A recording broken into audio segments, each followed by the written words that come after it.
Have you ever paused, and asked yourself a terrifying question?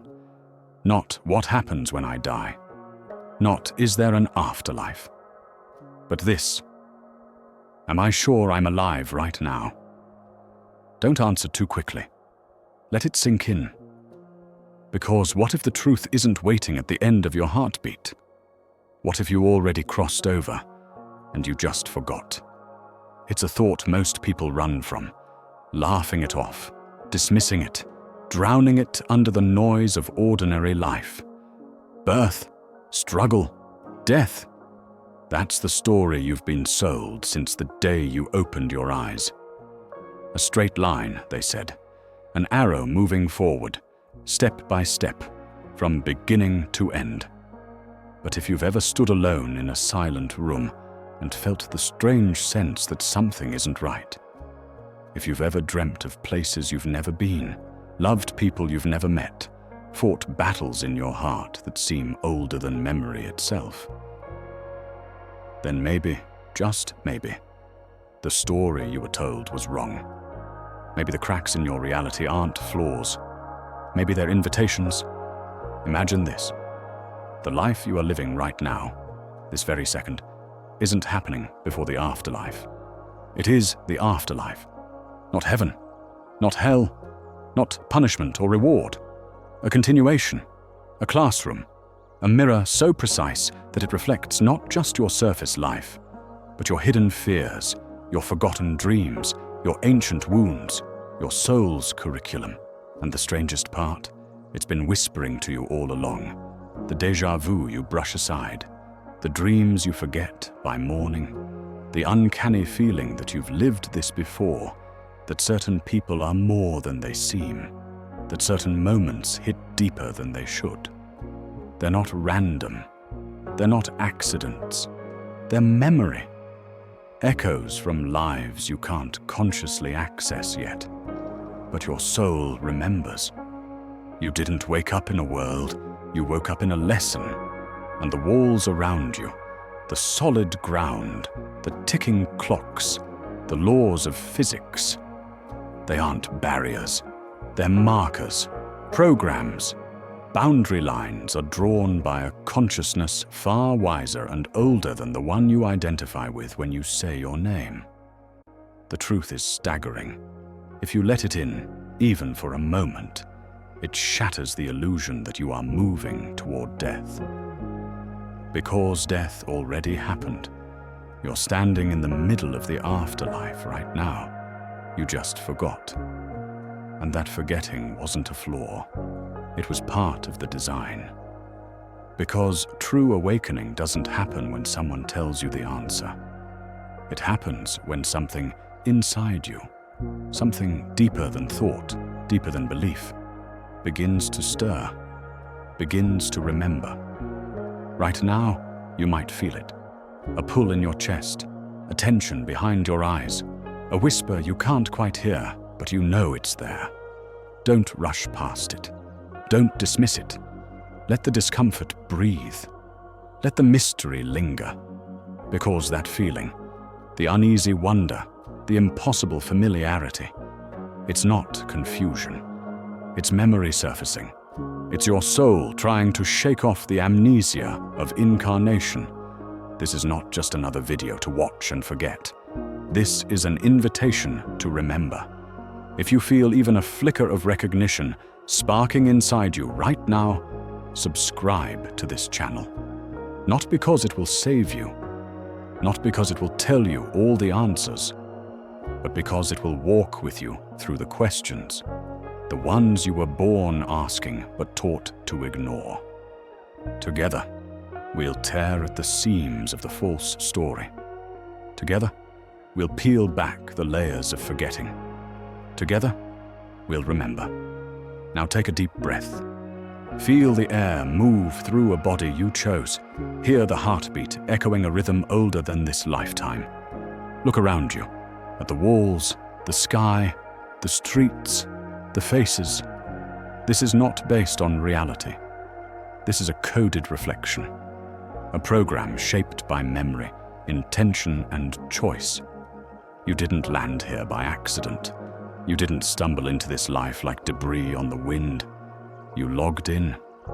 You accepted the curriculum. You signed the soul contract, knowing full well how heavy it would feel when the forgetting came. And now you are standing at the threshold of remembering. The question is no longer, what happens when I die? The real question is, where am I now? And if you dare to keep asking, if you dare to keep looking through the cracks instead of patching them up, you'll see the truth. Not all at once, not in flashing neon, but slowly, like the rising sun dissolving the mist over ancient mountains. You are not heading toward the afterlife. You are walking through it. Right here, right now.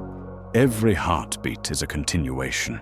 Every breath is a thread in the web you began weaving long before your first memory. This isn't the beginning. This isn't the waiting room. This isn't the prologue. This is it. The afterlife, and you're already inside it. The only thing left to do is to remember. Are you ready? The night air was electric. Times Square blazed around Evan Carter in an endless flood of color and sound. Flashing billboards, roaring taxis, rivers of strangers weaving through each other without a second glance. It was the kind of chaos that was supposed to feel alive and invigorating. But tonight, to Evan, it felt wrong. Deeply, fundamentally wrong. He stood frozen in the middle of the shifting crowd, his heartbeat pounding not with excitement, but with a heavy, aching dissonance. It hit him like a punch to the gut. That question he couldn't shake. Is this real? He tried to shrug it off. After all, what could be more real than the thrum of 1,000 footsteps around him, the blinding advertisements screaming for his attention, and the bone-deep exhaustion he felt after another long day? But the feeling grew louder, clawing at the edges of his mind. Have you ever felt it? That moment when everything around you looks the same, but feels hollow, like a movie set after the cameras stop rolling. That was Evan's world tonight, a world that looked vibrant, but felt fabricated. He caught a reflection of himself in a shop window. The same brown hair, the same tired eyes, the same jacket he'd worn for years, and yet it felt like he was watching a stranger. A player in a scene he hadn't consciously agreed to. For a moment, he imagined stepping forward and pressing his hand against the glass.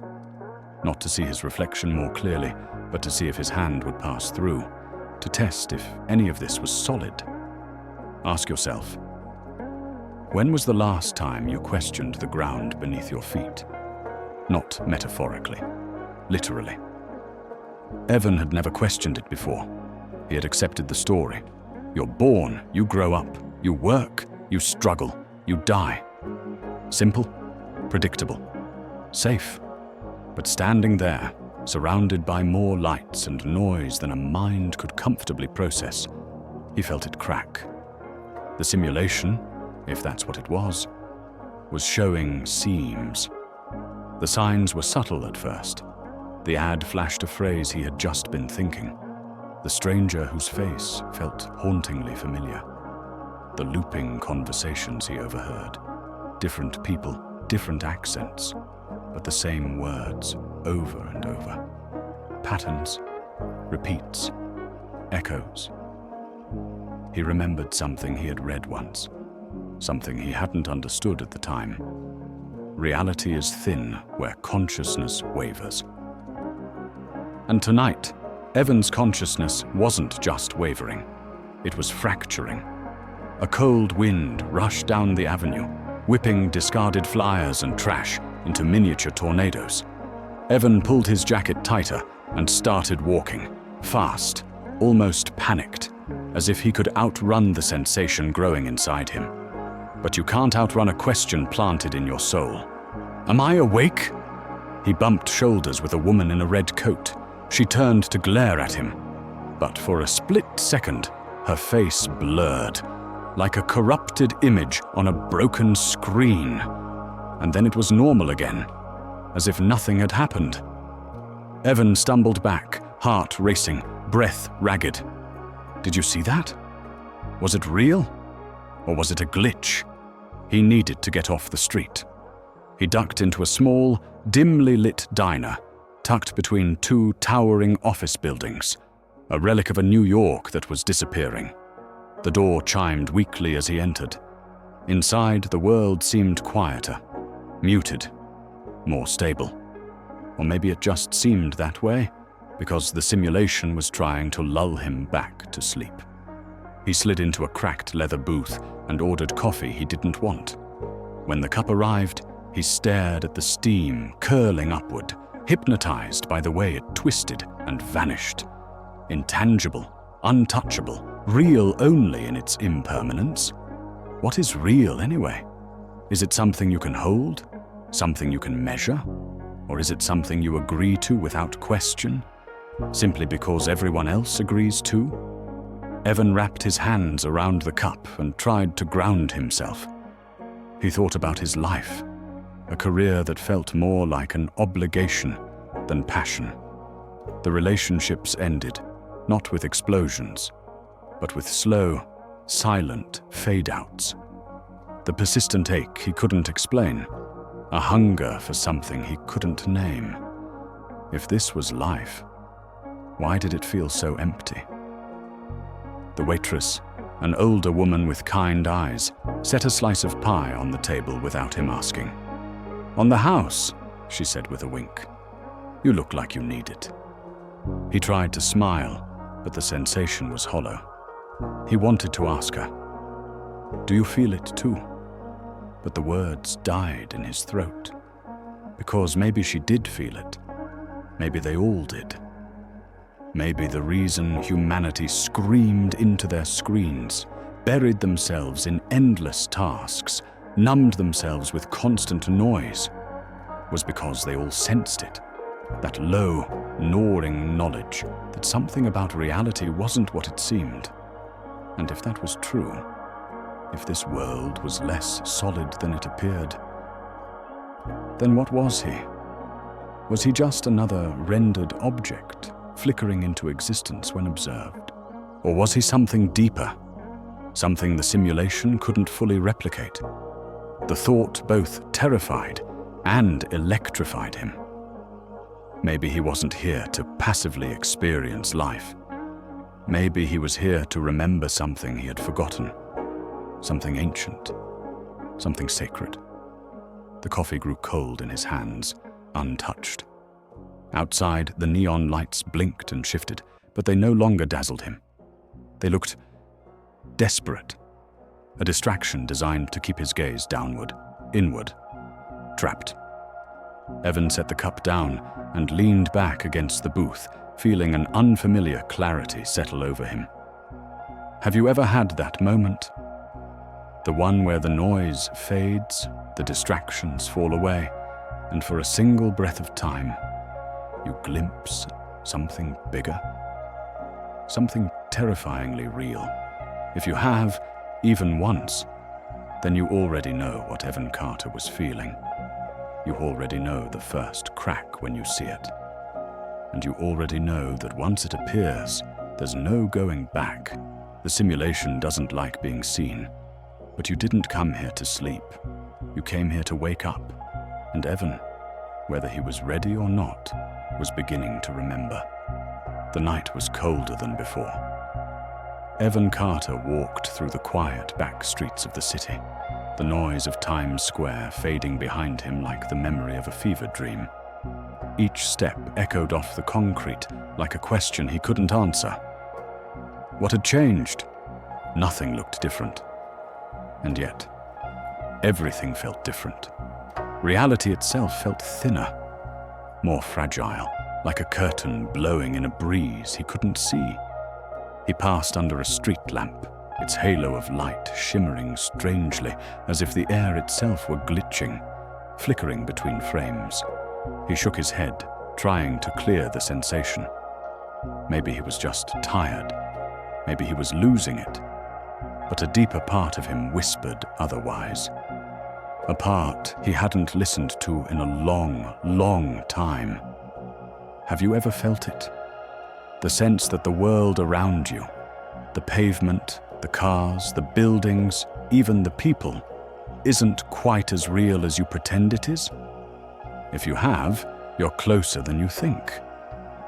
Evan found himself at the steps of an old library he had never noticed before. The doors stood slightly ajar, a soft golden light spilling out, warm and inviting. Without knowing why, he entered. Inside, the air was thick with the scent of old paper and something older. Memory, perhaps. The walls were lined with ancient books, the kind that seemed to hum with a silent frequency, just beyond the range of human hearing. At the center of the room, a single table stood beneath a heavy chandelier, its surface strewn with open volumes. One book caught his eye, not because of its cover, but because it felt familiar. Its title was simple: Reality and Consciousness, an Introduction. He sat down, his fingers trembling slightly as he opened the book. The words inside didn't feel like he was reading them for the first time. They felt like a reminder. Reality is not a fixed stage upon which consciousness acts, the book began.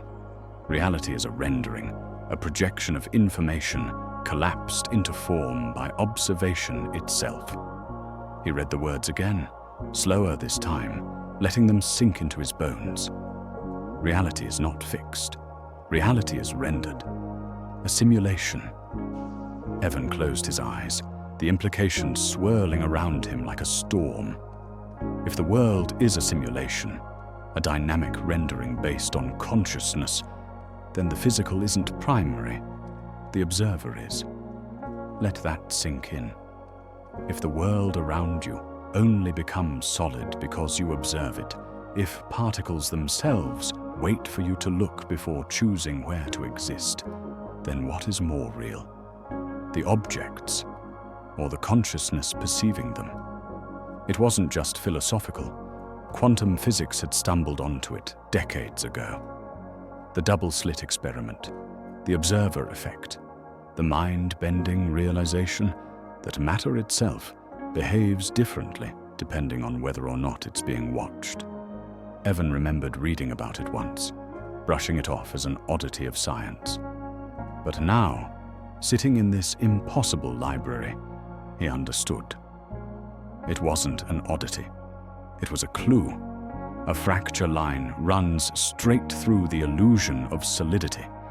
If particles were probabilities until observed, then the reality wasn't a backdrop. It was a mirror rendered by thought, emotion, and intention. The rules he had lived by, gravity, time, mortality, weren't unbreakable. They were agreements, programs. He flipped deeper into the book, heart pounding. Consciousness is the ground of being, it read. Matter is a secondary expression, an interface designed to facilitate experience and evolution. Experience and evolution. Not survival, not competition, not acquisition. Learning, growing, remembering. He leaned back in the chair, staring up at the massive chandelier overhead, each crystal catching and fracturing the golden light into 100 shifting rainbows. Or was he something deeper? Something the simulation couldn't fully replicate? The thought both terrified and electrified him. Maybe he wasn't here to passively experience life. Maybe he was here to remember something he had forgotten. Something ancient. Something sacred. The coffee grew cold in his hands, untouched. Outside, the neon lights blinked and shifted, but they no longer dazzled him. They looked desperate. A distraction designed to keep his gaze downward, inward, trapped. Evan set the cup down and leaned back against the booth, feeling an unfamiliar clarity settle over him. Have you ever had that moment? The one where the noise fades, the distractions fall away, and for a single breath of time, you glimpse something bigger? Something terrifyingly real? If you have, even once, then you already know what Evan Carter was feeling. You already know the first crack when you see it. And you already know that once it appears, there's no going back. The simulation doesn't like being seen. But you didn't come here to sleep. You came here to wake up.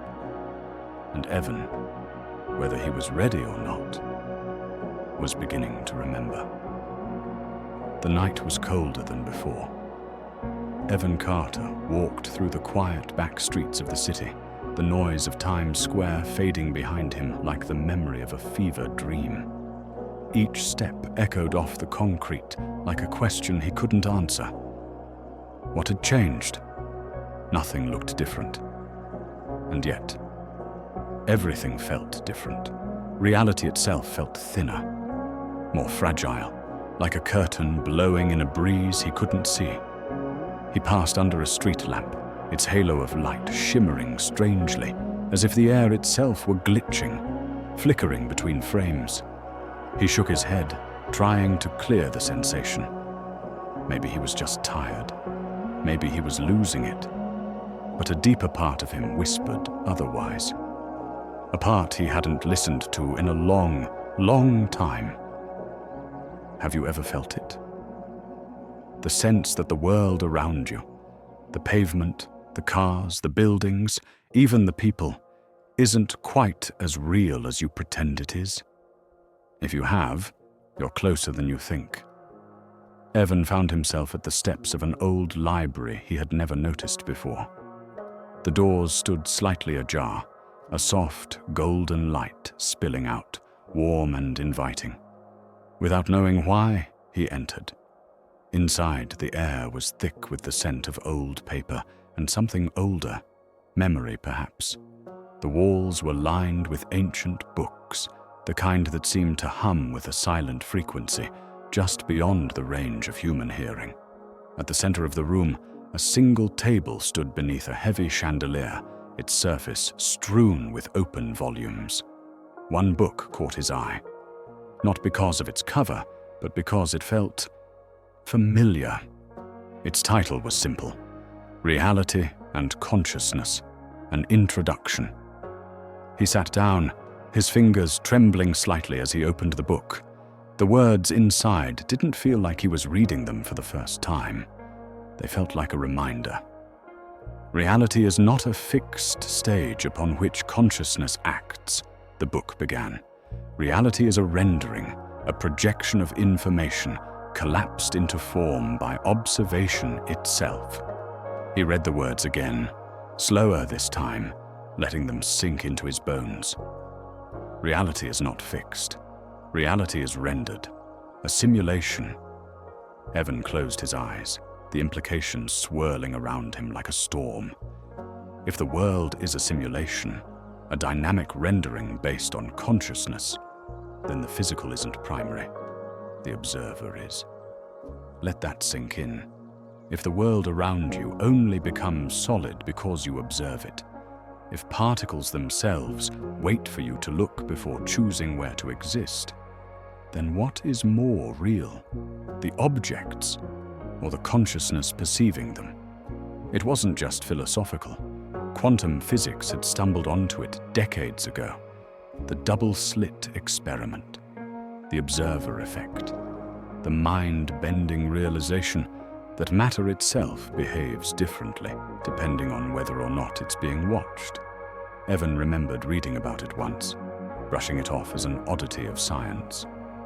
But now, sitting in this impossible library, he understood. It wasn't an oddity. It was a clue. A fracture line runs straight through the illusion of solidity. If particles were probabilities until observed, then the reality wasn't a backdrop. It was a mirror rendered by thought, emotion, and intention. The rules he had lived by, gravity, time, mortality, weren't unbreakable. They were agreements, programs. He flipped deeper into the book, heart pounding. Consciousness is the ground of being, it read. Matter is a secondary expression. an interface designed to facilitate experience and evolution. Experience and evolution, not survival, not competition, not acquisition. Learning, growing, remembering. He leaned back in the chair, staring up at the massive chandelier overhead, each crystal catching and fracturing the golden light into 100 shifting rainbows. He shook her hand, and in that brief touch, something in his chest shifted, like a locked door rattling under the weight of a long-forgotten key. "Evan," he replied. "Evan Carter." They stood in silence for a moment, breathing the same thin air, surrounded by the same ancient echoes. Finally, Lena spoke. "These places," she said, her eyes sweeping over the ruins, "they aren't monuments to the past. They're memory markers." Evan frowned slightly. "Memory markers?" She smiled, the corners of her mouth soft but solemn.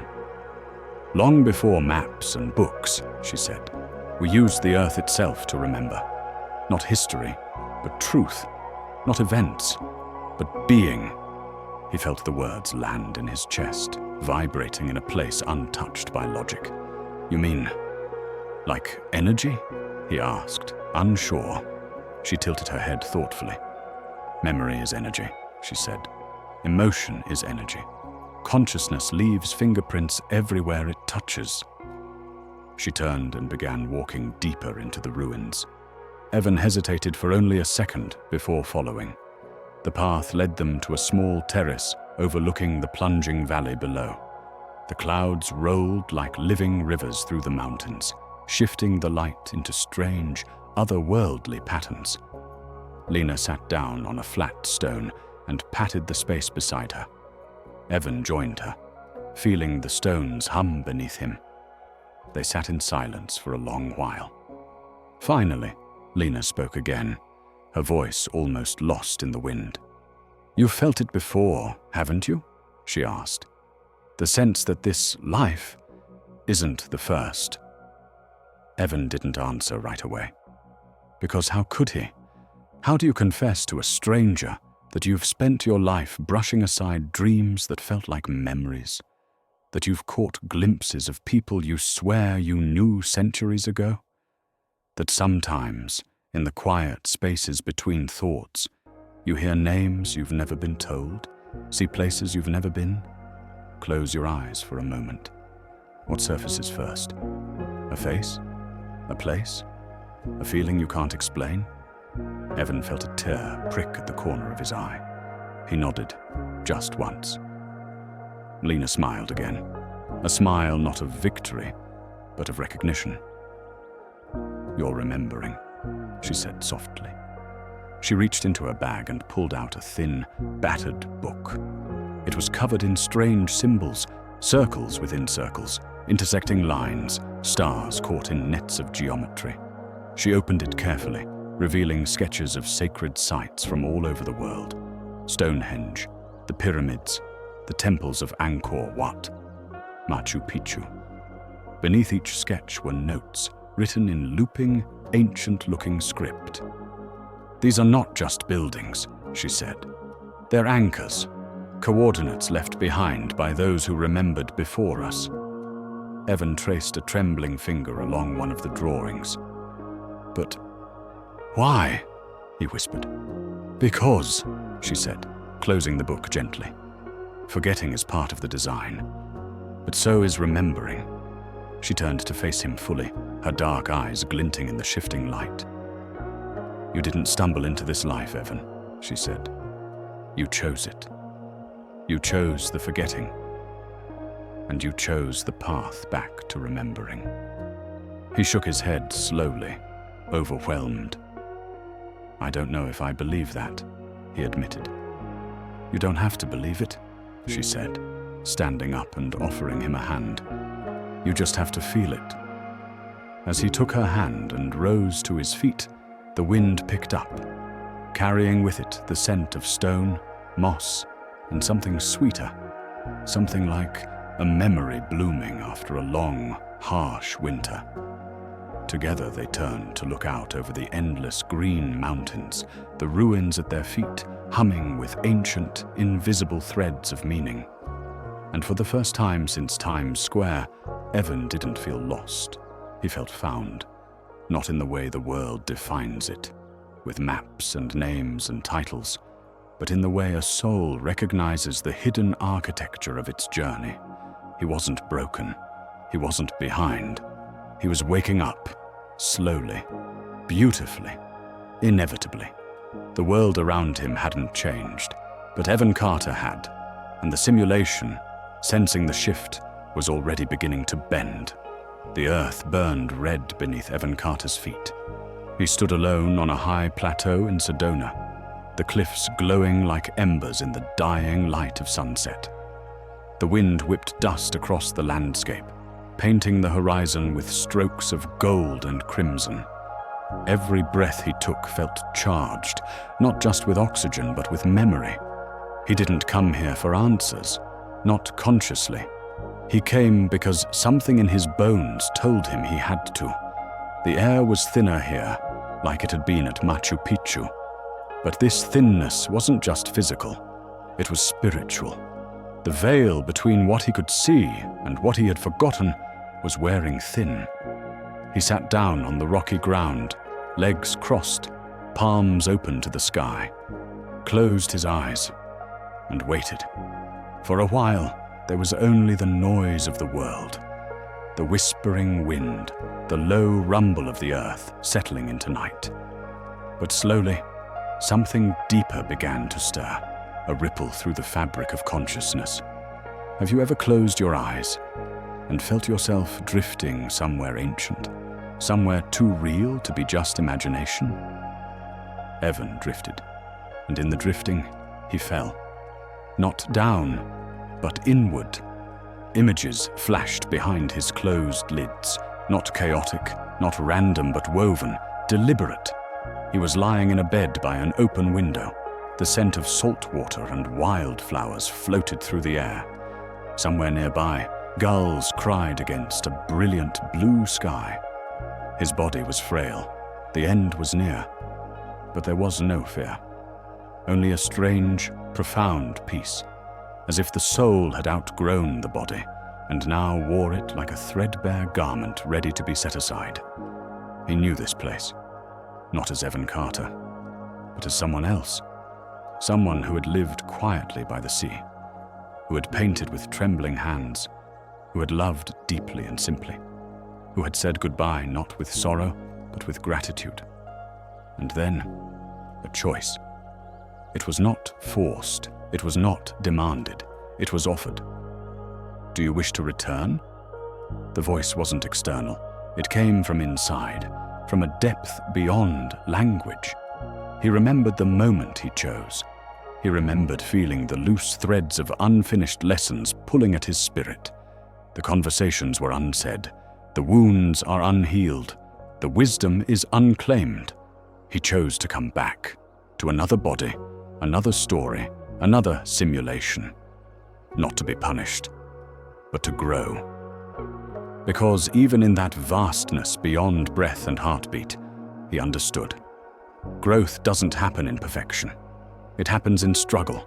It happens in forgetting. It happens in falling and rising, again and again, until you remember what you are. Evan's eyes snapped open, the red cliffs blurred with tears he didn't bother to wipe away. He remembered. Not the full story, not every detail, but enough. Enough to shake the foundations of the life he had clung to for so long. Can you feel it? That sense, deep down, that this life is not your first attempt. That the wounds you carry didn't start here. That some dreams older than your name. Evan stood slowly, legs trembling. The wind howled around him, not cold but alive, like the breath of the world itself whispering, "You chose this."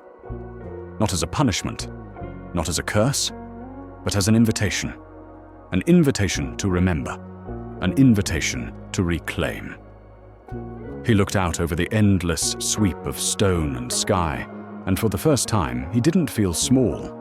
He felt infinite, Every betrayal he had endured, every failure he had mourned, every heartbreak that had hollowed him out, none of it was random.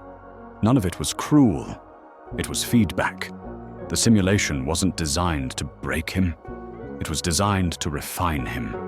Every recurring pattern, the same arguments, the same losses, the same restless hunger. They weren't punishments. They were maps. They were coordinates pointing him back to himself. And he had ignored them for lifetimes. But not anymore. Evan closed his eyes again, feeling the ground hum beneath him, feeling the pulse of his own being radiating outward. He whispered a vow, not to the sky, not to some distant god, but to the part of himself that had never truly forgotten. I will remember. The cliffs seemed to pulse in answer. The simulation, sensing his shift, tightened its weave around him, not to trap him, but to carry him forward into the next lesson.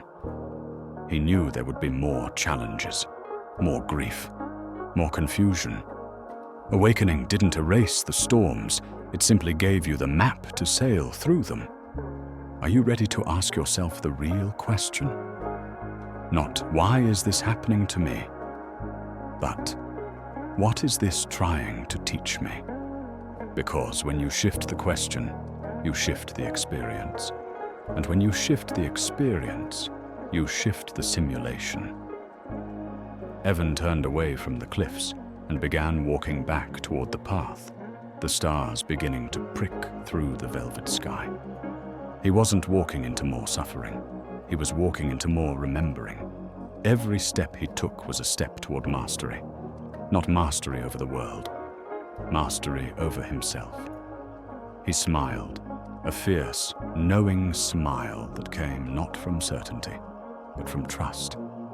Trust that the pain wasn't wasted. Trust that the confusion wasn't meaningless. Trust that the death he had forgotten was never the end. It was always the doorway. And now, with eyes wide open and soul blazing bright against the darkening sky, Evan Carter walked through it, awake, ready, remembering. The mist rolled low across the fields, thick and heavy as breath. Evan Carter stood at the edge of Stonehenge, the ancient stones looming before him like silent guardians. They rose from the earth like memories, weathered but unbroken, humming with a presence that stretched beyond time itself. The sky above was a shifting canvas of grey and silver, and the wind carried the sharp scent of rain yet to fall. He stepped forward, boots crunching on the damp grass, feeling the pull grow stronger with each step, not toward something outside himself, but toward something buried deep within. He wasn't just visiting Stonehenge, he was returning. The air buzzed with a low, thrumming vibration, almost like a heartbeat. Slow, steady, patient. Evan placed his hand gently against one of the stones. It was cold, unyielding, and yet under his palm he felt it. A pulse, a memory. The world blurred around him, and for a moment he wasn't standing in the English countryside anymore. He was somewhere else. Someone else. Have you ever touched something so ancient that for a split second you forget who you are now? That was the feeling. Images cascaded through his mind, not visions of other places, but blueprints. Threads of light weaving patterns are too complex for words, and he knew without being told. This wasn't a plan written by some distant god. This wasn't fate imposed from outside. This was his handwriting, his own soul's architecture. Every triumph, every heartbreak, every failure he had cursed, every dream he had abandoned, chosen by him. Before he wore the name Evan Carter, before he stepped into this simulation, before the veil of forgetting wrapped itself around his mind, he had signed the contract.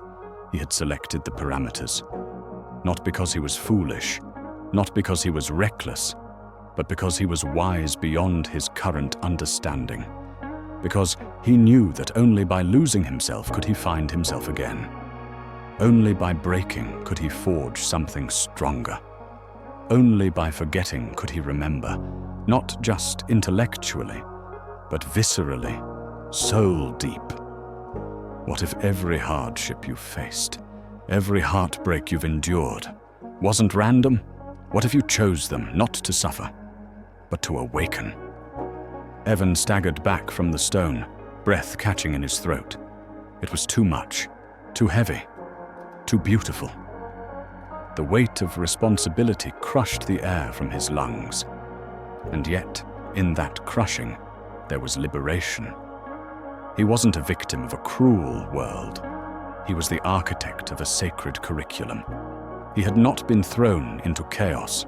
He had crafted a journey so intricate, so exact, that every betrayal, every delay, every unanswered prayer was stitched perfectly into the tapestry of his becoming. Tears streamed down his face, not from grief, but from awe. He had been angry at life for so long, bitter at the so-called randomness, wounded by the apparent unfairness. But now, standing among stones older than most civilizations, he saw the truth. Life wasn't happening to him. Life was happening through him, and he had written it all. He had set the traps, not to punish himself, but to force growth. He had hidden the clues, not to confuse himself, but to ignite discovery. He had planted the people, the lovers, the betrayers, the teachers disguised as enemies, not to destroy his heart, but to stretch it beyond its old limits. He had crafted the loops, the repeating patterns, to catch his attention when subtle signs weren't enough. Everything, every minute detail, chosen, designed, out of love, out of the deepest, fiercest love the soul can muster, the kind of love that demands transformation, no matter the cost. Imagine, if you could stand at the threshold of your pre-birth consciousness and look at your life, at the struggles, the heartbreaks, the miracles, would you see random cruelty? Or would you see a masterpiece in progress? Evan dropped to his knees in the wet grass, overcome. The stones towered around him, not cold relics, but living witnesses. And for the first time, he prayed, not to an outside force, but inward. A prayer of gratitude, a prayer of remembrance. He whispered into the mist, "Thank you for the forgetting. Thank you for the pain. Thank you for the journey." He wasn't here to escape the simulation. He wasn't here to hack it, bypass it, or transcend it. He was here to master it, to live awake inside it, to choose moment by moment to align his awareness with the architecture he had forgotten he wrote. And by doing so, to bend the simulation around new patterns, higher patterns, wider awareness. The game wasn't to win. The game was to remember the rules, then transcend them through love, courage, and presence. Ask yourself, if you wrote the blueprint of your life, if you designed even the pain, what were you trying to teach yourself? What masterpiece were you trying to create? Evan rose slowly, his body aching but his spirit light. The mist swirled around him, wrapping him in a silence so deep it roared. He pressed his hand to his chest, feeling the steady drum of his heart, a beat older than the stars. He smiled through the tears and turned back toward the path that had brought him here. But he knew he wasn't the same. He would walk differently now. Not with fear, not with resentment, with ownership, with reverence. Every step, every breath, every heartbreak from this moment forward would be seen through new eyes. Not as accidents, but as invitations. Stonehenge faded behind him into the mist, but he carried the blueprint now, not as a burden, as a compass. And the next chapter of his remembering had already begun.